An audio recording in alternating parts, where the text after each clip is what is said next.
Votre enfant a fait pipi au lit, comment réagir?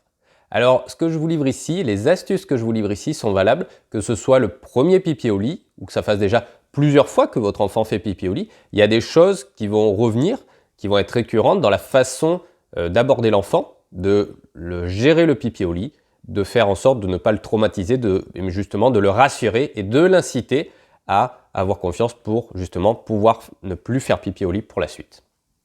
Donc voilà, je vais vous livrer 5 astuces qui sont vraiment à appliquer à chaque fois, que ce soit la première fois que votre enfant fait pipi au lit ou que ça fasse plusieurs fois. Et vraiment, vous allez voir, l'astuce numéro 3 et 4 sont vraiment très puissantes. Vous devez vraiment, s'il n'y en a que 2 à retenir dans cette vidéo, ça va être ces 2 astuces. Je m'appelle Julien Taucher, je suis votre coach parental. J'accompagne les parents à embellir leur relation avec leur enfant.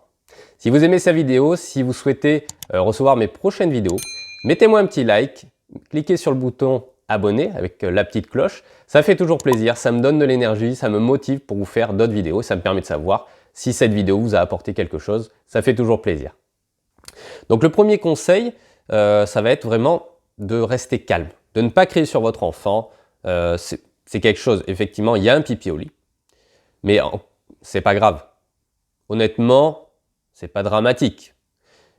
Que vous soyez en colère, que vous soyez énervé, parce que vous êtes fatigué, votre enfant vous a réveillé en pleine nuit, vous deviez vous lever tôt en plus le lendemain matin, ou alors vous étiez déjà fatigué. Bref, ce pipi au lit tombe vraiment mal pour vous, mais voilà. Restez calme vis-à-vis de votre enfant, ne lui criez pas dessus, c'est pas la peine de le fâcher, de l'engueuler parce qu'il a fait pipi au lit. Ce n'est pas de sa faute, il n'a pas fait volontairement pipi au lit. Donc le premier point vraiment, restez calme, ne criez pas. Même si bon, vous êtes énervé, vous ne dites rien à ce moment-là pour justement ne pas déverser votre énervement sur votre enfant. Le deuxième point qui va être important également, ça va être de, justement comme je vous ai dit, ce n'est pas grave qu'il ait fait pipi au lit. Donc vous allez rassurer votre enfant en lui disant « Écoute, c'est pas grave mon chéri, ma chérie, ma petite puce, c'est pas grave, t'as fait pipi au lit, on va changer les draps, on va aller te nettoyer à la douche. » Voilà, concrètement, vous lui dites que ce n'est pas grave. C'est pas la peine de lui mettre la pression pour justement lui faire comprendre qu'il ne faut pas faire pipi au lit. Lui-même, il va s'en rendre compte qu'il a fait pipi au lit et il va pas prendre plaisir à faire pipi au lit. Donc, c'est pas la peine d'être dans une attitude, de lui mettre une sorte de pression. Vraiment, vous relativisez, c'est pas grave, écoute, il s'est passé ça. Déjà, vous lui envoyez un signal d'amour puisque vous lui dites, écoute, je suis là pour toi, c'est pas grave, on va gérer ça ensemble. Et vraiment, ça, c'est un point qui me paraît vraiment très important. La troisième chose à faire, ça va être de passer à autre chose. C'est de ne pas en reparler plus tard. C'est-à-dire que le lendemain, le surlendemain, dans les jours qui viennent, ne remettez pas ça sur la table. À part si c'est pour expliquer à l'enfant, écoute, là on te remet une couche parce que tu as fait un pipi au lit. Et dès que la couche sera sèche, par exemple, dès que tu ne feras plus pipi au lit, on enlèvera la couche, enfin, vous lui expliquez. Là, oui, pourquoi pas lui dire, écoute, oui, tu as fait un pipi au lit, donc on fait ça, pour justement éviter qu'il y ait le pipi au lit, que ça te réveille. Maintenant, si c'est pour lui dire, écoute, t'as fait pipi au lit, c'est pas bien, regarde maman, papa, on doit faire les draps. Non, c'est pas la peine de remettre ça sur la table, c'est pas la peine de l'enclaver, de lui mettre une étiquette, comme quoi il fait pipi au lit, parce que ça peut créer un sentiment stressant au moment d'aller au lit, ça peut l'empêcher peut-être de dormir, enfin, il peut mal le vivre ça. Donc voilà, n'en reparlez pas, passez à autre chose, mis à part si c'est pour lui expliquer pourquoi vous prenez des dispositions particulières au moment d'aller au lit, pourquoi vous mettez quelque chose d'absorbant ou une couche alors que vous l'aviez enlevé justement. Donc je parlais juste avant d'étiquette, donc laver l'enfant, et c'est un point vraiment à part que je voulais détailler.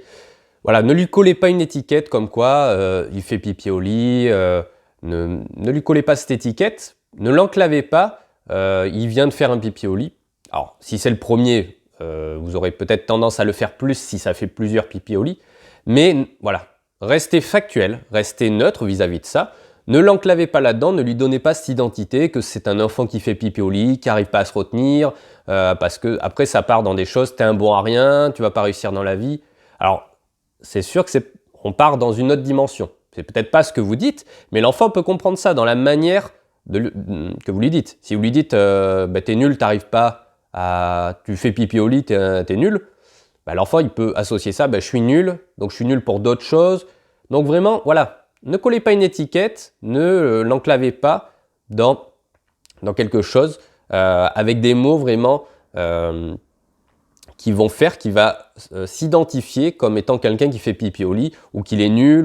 Donc vraiment, veillez à faire attention aux mots que vous utilisez et considérez qu'il est toujours propre. C'est-à-dire que s'il était propre jusqu'à présent, mais qu'il y a eu un accident, ben vous lui gardez cette identité comme quoi il est propre. Il y a juste eu un accident, il y a juste eu un pipi au lit, mais ça reste quand même l'enfant qu'il était, qui est propre, qui arrive à se retenir. Et donc voilà, vraiment ça c'est un point très important à avoir comme vigilance.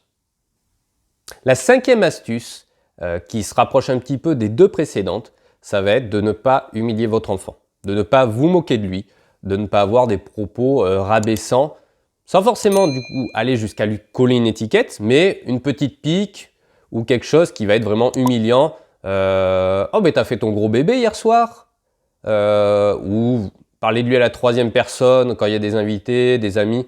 Oh ben il a fait pipi au lit, de toute façon voilà c'est patati. Voilà, lui coller des propos un petit peu humiliants, rabaissants, qui vont lui faire baisser son estime de soi, sa confiance en lui, et qui peut se détacher un petit peu, qui vont faire qu'il va perdre confiance en lui pour d'autres choses. Ça va se rattacher à d'autres éléments, d'autres facettes de son identité qui vont faire qu'il peut penser qu'il est nul pour d'autres choses. C'est un petit peu comme le point numéro 4 au niveau de l'identité, sauf que là c'est fait indirectement par le fait de l'humilier, de se moquer, c'est-à-dire que c'est lui-même qui va se coller cette identité-là, par le biais des moqueries, des humiliations que vous allez avoir à son égard.